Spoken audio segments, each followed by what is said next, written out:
আসসালামু আলাইকুম। আমরা প্রথমেই একটা এই যে ভিডিওতে চাপ দিয়ে প্লাস আইকনে চাপ দিয়ে গ্যালারিতে যাব। গ্যালারিতে গিয়ে ছবিটা সিলেক্ট করব, তারপরে এখানে আসবে, তারপরে যে ইনশট ক্রসে চাপ দিব, তারপরে ফ্রি রিমুভারে চাপ দিব, তারপরে কিছুক্ষণ অ্যাড হবে 30 সেকেন্ড অ্যাড কেটে গেছে, দেখেন ওয়াটারমার্কটা উঠে গেছে।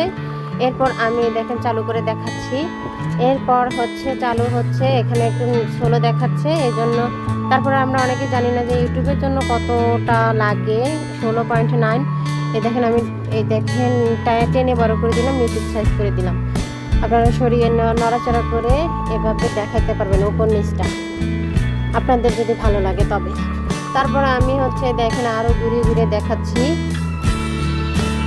দেখুন। তারপরে ওকেতে চাপ দিলাম, তারপর আবার মিউজিক অ্যাড করব, মিউজিক অ্যাড করে দিলাম। তারপরে যে অ্যাডজাস্ট আলো বাড়িয়ে কমিয়ে দিলাম, আলো কিছু বাড়িয়ে দিলাম, আবার কমিয়ে দিলাম, আপনাদের ইচ্ছে মতো বাড়িয়ে কমিয়ে নেবেন, আমি একটু দেখিয়ে দিলাম আর কি। তারপরে যে স্টিকারে যাওয়ার পরে দেখেন এই যে প্লাস স্টিকারে গেছি, তারপরে এখানে সার্চ করছি সাবস্ক্রাইব, দেখেন এখানে সাবস্ক্রাইব চলে আসবে, একটু পরে চলে আসছে। এখানে আমি এখান থেকে যে কোনো একটা পছন্দ করে নিয়ে নিব, এটা নিয়ে নিলাম। এখন এই যে লম্বা যে দুটা মাথা, তীরের মাথার মতো টেনে লম্বা ছোটো বড়ো করা যাবে আর কি, আপনাদের ইচ্ছা মতো নিতে পারবেন আপনারা।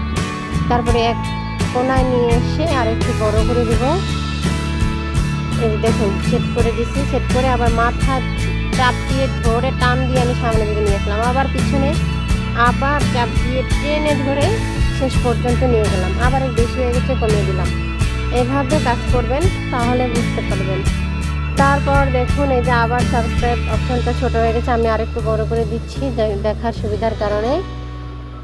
আবার শুরু থেকে চালু করে দেখাচ্ছি, দেখেন। এরপরে চলে আসবো টেক্সট অ্যাড করা, দেখেন আসসালামু আলাইকুম লিখেছি, তারপরে যে 3 ডটে যাওয়ার পরে বিতে চাপ দিচ্ছি, তাহলে মোটা হবে লেখাটা চলে আসে। এবার এখান থেকে কালার চেঞ্জ করে নিতে পারবেন, এই যে টেনে ছোট বড় করে নিতে পারবেন। আবার 3 অপশানে গিয়ে বি চাপ দিলে আবার মোটা অক্ষরে আসবে। আবার লেখাটা আমি চাপ দিয়ে ধরে সামনের দিকে নিয়ে গেলাম, এই যে দেখুন